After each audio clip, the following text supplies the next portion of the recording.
land movement and locomotion. Now, discussion topic is seismonastic movement. It is a one kind of nastic movement. অর্থাৎ স্পর্শ ব্যাপ্তি চলন, এটা ব্যাপ্তি চলনের একটা type. Firstly type of movement আমরা দেখব according to the basis of stimulus. One, autonomic movement, it is responded for internal stimulus, অর্থাৎ অভ্যন্তরীণ কোনো উদ্দীপনার প্রভাবে যে ধরনের মুভমেন্টগুলো হয়ে থাকে তাকে আমরা অটোনমিক মুভমেন্ট বলে থাকি। And second is external stimulus, অর্থাৎ বহিস্থ কোনো উদ্দীপকের প্রভাবে যে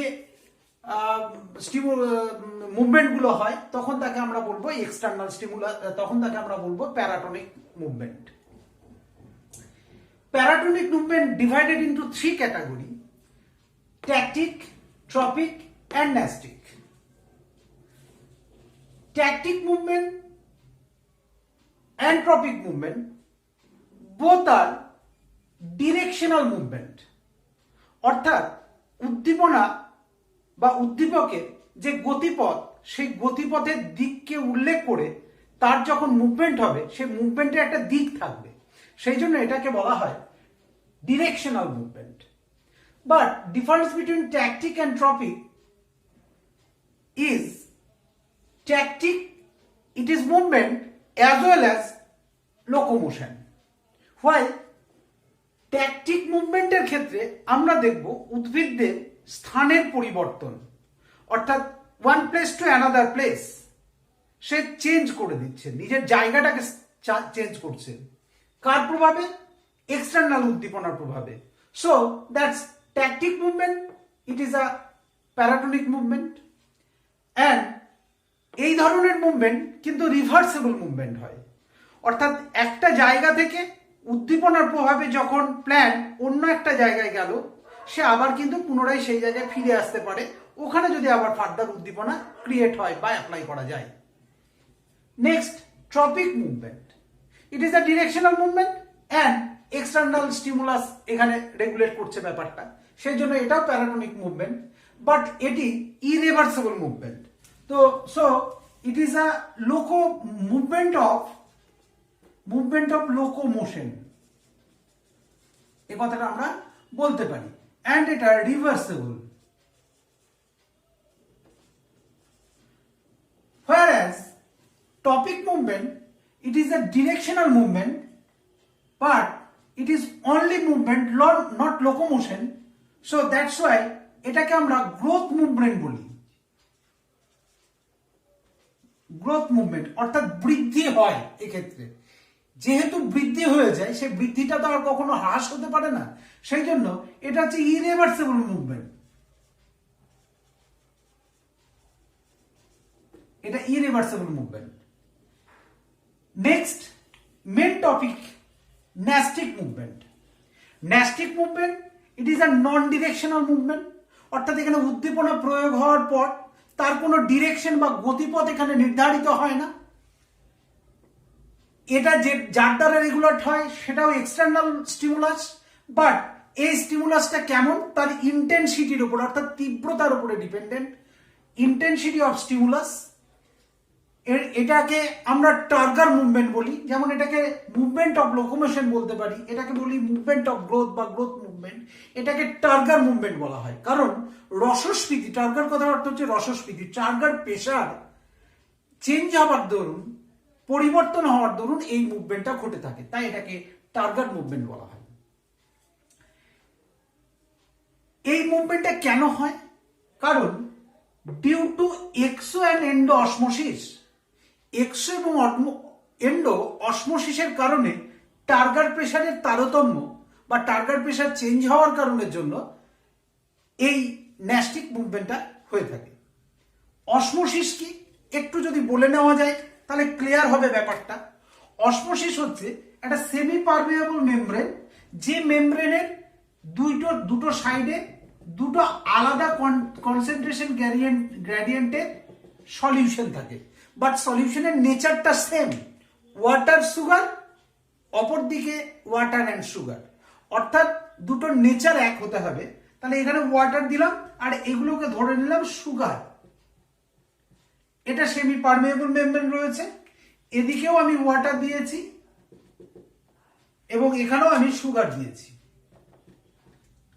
বাট এখানে দেখতে পাচ্ছি এদিকে কনসেন্ট্রেশনটা বেশি, এই রিজিয়নে কনসেন্ট্রেশন বেশি, তাহলে এটা হাই কনসেন্ট্রেশন, আর এখানে লো কনসেন্ট্রেশন। অসমোসিসের ক্ষেত্রে কি হচ্ছে, লো কনসেন্ট্রেশন থেকে হাই কনসেন্ট্রেশনের দিকে সলভেন্ট বা ওয়াটার মলিকুলস গুলো যাবে সেমি পারমিয়েবল মেমব্রেনকে ভেদ করে। এই ঘটনাটাকে আমরা অসমোসিস বলি। এটা কিন্তু রিমেম্বার, মনে রাখতে হবে ভালো করে, কারণ আমরা পরবর্তীকালে যখন এই টার্গার প্রেসারের চেঞ্জটা দেখব তখন এই কনসেপ্টটা কাজে লাগবে। তাহলে টার্গার প্রেসারটা চেঞ্জ হচ্ছে কেন না, তো ডিউ টু এক্সো এবং এন্ডো অসমোসিস। এক্সো হচ্ছে অন্তর্বর্তী অভিস্রবণ, এন্ডো হচ্ছে অন্তর্বর্তী অভিস্রবণ, এক্সো হচ্ছে বহিস্থ অভিস্রবণ, অর্থাৎ বাইরের দিকে বেরিয়ে যাবে। কোষের বাইরের দিকে যখন কোনো ওয়াটার বা সলভেন্ট গুলো বেরিয়ে যাচ্ছে তখন আমরা এটাকে বলা হচ্ছে এক্সো অসমোসিস, আর যখন ভেতর দিকে ঢুকে যাচ্ছে তখন তাকে আমরা বলছি এন্ডো অসমোসিস। নেক্সট আমরা আসবো মেন যে জায়গাটা, মেন যে টপিক আমাদের, সেটা হচ্ছে সিসমোন্যাস্টিক মুভমেন্ট, যেটা কিনা ন্যাস্টিক মুভমেন্টের একটা প্রকার। তার আগে ন্যাস্টিক মুভমেন্টের টাইপটা দেখে নেব। ফার্স্ট ফটোন্যাস্টিক মুভমেন্ট, সেকেন্ড তাহলে ন্যাস্টিক মুভমেন্ট কি, photonastic movement, thermonastic movement, নিকটিন্যাস্টিক movement, chemonastic movement and seismonastic movement. এই 5 টাইপ অফ মুভমেন্ট রয়েছে ন্যাস্টিক মুভমেন্টের ক্যাটাগরিতে। ফটোন্যাস্টিক, যেখানে স্টিমুলাস হিসেবে ইউজ হয় লাইট হচ্ছে স্টিমুলাস। থার্মো অর্থাৎ টেম্পারেচার বা হিট হয় এখানে। নিকটিন্যাস্টিতে তাপ এবং আলো, অর্থাৎ এই দুটো মিলে যখন এখানে স্টিমুলাসটা অ্যাপ্লাই করা হয় তখন যে অ্যাপ্লাইয়ের দরুন তার মুভমেন্টটা হয় তখন তাকে আমরা নিকটিন্যাস্টিক মুভমেন্ট বলে থাকি। অ্যান্ড কেমোন্যাস্টিক, কোনো কেমিক্যাল সাবস্টেন্সের জন্য, রাসায়নিক কোনো পদার্থ যদি স্টিমুলাস হিসেবে কাজ করে তখন আমরা তাকে বলা হয় কেমোন্যাস্টিক মুভমেন্ট। এবং লাস্ট সিসমোন্যাস্টিক মুভমেন্ট। সিসমোন্যাস্টিক মুভমেন্টটা কি, সিসমোন্যাস্টিক মুভমেন্ট হচ্ছে স্পর্শব্যাপ্তি চলন। এখানটার মেন যেটা টাচ হলো এর মেন স্টিমুলাস। তাহলে এইটা সম্পর্কেই আমাদের মুখ্যত আলোচনা, যে সিসমোন্যাস্টিক মুভমেন্টটা কিভাবে হয়। আমরা এবার দেখতে থাকবো সিসমোন্যাস্টিক মুভমেন্টের প্রকার। Now come to the main point, seismonastic চলন movement. Seismonastic movement also known as haptonastic movement and thigmonastic movement. এই মুভমেন্টের যে স্টিমুলাস সেটা touch, so that's why in response to touch. Intensity of টাচের যে তীব্রতা এই মুভমেন্টের ক্ষেত্রে ভীষণভাবে ফ্যাক্টর। এই মুভমেন্ট কিভাবে হয় তার অন্যতম ইম্পর্টেন্ট এক্সাম্পল আমরা জানি, লজ্জাবতী গাছের পাতা টাচ করার ফলে মুড়ে যায়। এই লজ্জাবতী গাছটাকে বলা হয় টাচ মি নট প্ল্যান্ট, যার সাইন্টিফিক নেম মিমোসা পিউডিকা। এটা আমরা একটা ডায়াগ্রামের মাধ্যমে দেখতে চাইছি যে কিভাবে এটা মুড়ে যাচ্ছে। এখানে দেখানো হয়েছে যে নর্মাল অবস্থায় যখন স্টিমুলাস এখানে অ্যাপ্লাই হয়নি তখন পাতাগুলো কি অবস্থায় রয়েছে। আফটার দিস টাচ, অর্থাৎ টাচ যখন এখানে অ্যাপ্লাই হলো, স্টিমুলাস যখন অ্যাপ্লাই হলো তখন পাতাগুলো কিভাবে এভাবে মুড়ে গেল। পাতাগুলোর ডিরেকশন কি হয়ে গেল, ভেতরের দিকে মুড়ে গেল।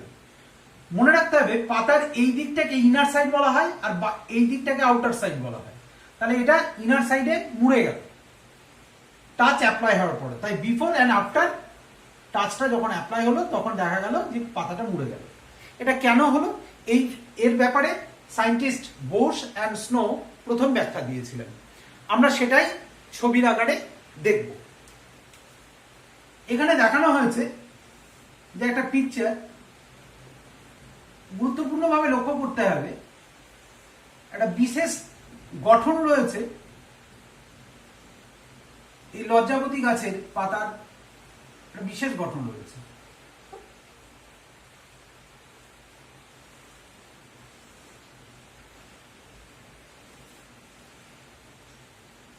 পাতার যে বেস, এই বেসটাকে বলা হয় পালভিনাস।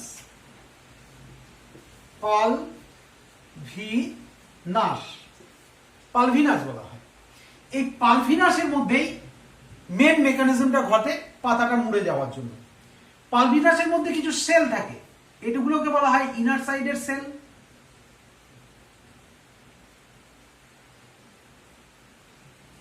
আর যত ভেতরের দিকে গেছে তাহলে ভেতরের দিকে এটাকে বলা হয় আউটার সেল। তাহলে এটা হচ্ছে ইনার সেল, এটা হচ্ছে আউটার সেল। মনে রাখতে হবে যে এই ইনার সাইড এবং আউটার সাইড, ইনসাইড এবং আউটসাইড, সেখানে কি ঘটছে আমরা দেখতে পাবো যে যখন কোনো জায়গায় টাচ ক্রিয়েট হলো, মনে করা যাক এখানে টাচ ক্রিয়েট হয়েছে, টাচ দেওয়া হয়েছে, টাচ দেওয়ার সঙ্গে সঙ্গে সেখান থেকে একটা কেমিক্যাল কম্পোজিশন সিক্রেশন হয়। যে কেমিক্যাল কম্পোজিশন দিস ডিরেকশন আস্তে আস্তে পালভিনাসে আসে। পালভিনাস থেকে শুধু এখানেই কাজ করে তা নয়, এই পালভিনাস থেকে এখানে যায়, আবার এভাবে এসে এই পালভিনাস এবং এই পালভিনাসে কাজ করে এবং এই ডিরেকশনে চারিদিকে ছড়িয়ে যায়। তাহলে কেমিক্যাল কম্পোজিশনটা যখন টাচের মাধ্যমে সিক্রেশন হলো, সেই কেমিক্যাল কম্পোজিশনটা লিফের জাইলেম, ফ্লোয়েম অর্থাৎ কন্ডাক্টিং টিস্যু দ্বারা সেটা পালভিনাসে যাচ্ছে, তারপর স্টেমের জাইলেম দ্বারা ফার্দার যে লিপগুলো রয়েছে তার পালভিনাসে এসে পৌঁছচ্ছে। এই কেমিক্যাল কম্পোজিশন যাওয়ার জন্য কি ঘটছে, আমি পালভিনাসকে সেই জন্য একটু ম্যাগনিফাই করে ছবিটা আঁকতে হবে। এটা পালভিনাস, পালভিনাসের এটা ইনসাইডের সেল, এগুলো আমরা আউটার সাইডের সেল দেখালাম। যখনই কেমিক্যাল কম্পোজিশন এখানে পুশ হলো বা কেমিক্যাল সাবস্টেন্সটা গেল, সঙ্গে সঙ্গে ইনার যে সেলগুলো রয়েছে সেখান থেকে পটাশিয়াম আয়ন সিক্রেশন হবে এবং পটাশিয়াম আয়ন সিক্রেশন হয়ে কোথায় চলে যাবে, আউটার সেলগুলোর মধ্যে যাবে। এই আউটার সেলগুলোর মধ্যে গেলে কি হবে, ইনার সাইডের কনসেন্ট্রেশন গ্রেডিয়েন্ট কমে যাবে, বাট আউটার সাইডের যে সেলগুলো সেখানকার কনসেন্ট্রেশন গ্রেডিয়েন্ট গুলো বাড়তে থাকবে। তাহলে এখানকার কনসেন্ট্রেশন গ্রেডিয়েন্ট গুলো বেড়ে গেল আর এখানকার কনসেন্ট্রেশন গ্রেডিয়েন্ট গুলো কমে গেল। এর ফলে কি হচ্ছে, এখান থেকে এক্সো অসমোসিস শুরু হয়ে যাবে। আমরা অসমোসিসটা আগে পড়লাম, অর্থাৎ এখানে যেহেতু হাইপোটনিক কন্ডিশন হয়ে গেল আর এখানে হাইপারটনিক কন্ডিশন হয়ে গেল, সো দ্যাটস ওয়াই এখান থেকে ওয়াটার আউটসাইডের যে সেলগুলো সেই সেলগুলোর মধ্যে পুশ হতে শুরু করবে সেল মেমব্রেনের দ্বারা। এখানে cell membrane semi permeable membrane, যার ফলে এই সেলগুলোর রসস্ফীতি চাপ অর্থাৎ টার্গেট প্রেসার ডিক্রিজ হবে। অ্যাজ ওয়েল অ্যাজ উল্টো দিকে আমরা দেখব এই সেলগুলো অর্থাৎ আউটার সাইডের সেলগুলোর মধ্যে টার্গেট প্রেসার ইনক্রিজ হবে। রেজাল্ট এসে দাঁড়াবে এই আউটার সেলগুলো কি হয়ে যাবে, এক্সটেনশন হবে, অর্থাৎ এগুলো বাড়তে থাকবে আকারে আর এগুলো স্ট্রেচ হবে। তাহলে এটা এক্সটেনশন হচ্ছে, ইলাস্ট্রেট হচ্ছে, আর এটা স্ট্রেচ হচ্ছে। স্ট্রেচ হচ্ছে মানে কুঁচকে যাচ্ছে, তাহলে যা ছিল তার থেকে কুঁচকে গেল। এই কুঁচকে যাওয়ার দরুন এই পোর্শনের কি হচ্ছে, যে এরিয়া, এই পোর্শনের এরিয়াটা কমে যাচ্ছে আর এই পোর্শনের এরিয়া বেড়ে যাচ্ছে। তাহলে এখানে একটু বুঝে নিতে হবে যে ধরা যাক যে এইটা পালভিনাস, এই পালভিনাসের এই লেয়ারের থেকে পটাশিয়াম আয়ন নিচের দিকে চলে গেছে। তাহলে এই অঞ্চলের সেলগুলোর হাইপোটনিক সলিউশন হয়ে গেছে, অর্থাৎ রসস্ফীতি বা টার্গেট প্রেসার কমে গেছে। তাহলে এই রিজিয়নের সমস্ত সেল স্ট্রেচিং হয়ে যাবে, কুঁচকে যাবে। বাট অপর দিকে এই রিজিয়নের সেলগুলোর মধ্যে যেহেতু এন্ডোঅসমোসিসের দরুন এক্সট্রা জল বা সলভেন্ট ওয়াটার গুলো পুশ হয়েছে, তাই এটা এক্সটেনশন হবে অর্থাৎ ইলাস্ট্রেট হবে। তাহলে এই জায়গাটা কুঁচকে গেলে কি হচ্ছে, চেপে ধরে যদি আমি কুঁচকে দিই তাহলে এটা ফোল্ড হয়ে যাচ্ছে, অর্থাৎ এটা ভাঁজ হয়ে যাচ্ছে আর এটা এনলার্জ হচ্ছে, এক্সটেনশন হচ্ছে। ঠিক এই মেকানিজমটা এখানে ঘটছে এবং এইটা ঘটার ফলে লিপগুলো কি হচ্ছে, এই জায়গাটা কুঁচকে যাওয়ার দরুন লিপটা অটোমেটিক্যালি এইভাবে ইনসাইডে মোল্ড হচ্ছে। এটাও ঠিক একইভাবে ইনসাইডে মোল্ড হচ্ছে। সো আমরা কি দেখলাম, যে টার্গার প্রেসার ইনসাইডের সেলগুলোর মধ্যে যখন কমে যাচ্ছে তখন ইনসাইডের সেল বা ইনসাইডের ওয়ালগুলো সেটা কি হয়ে যাচ্ছে, ইনসাইডের ওয়ালগুলো স্ট্রেচিং হচ্ছে, স্ট্রেচের দরুন সেটা ফোল্ড হয়ে যাচ্ছে। অপরদিকে এরিয়াটা কি হচ্ছে, এক্সটেনশন হচ্ছে।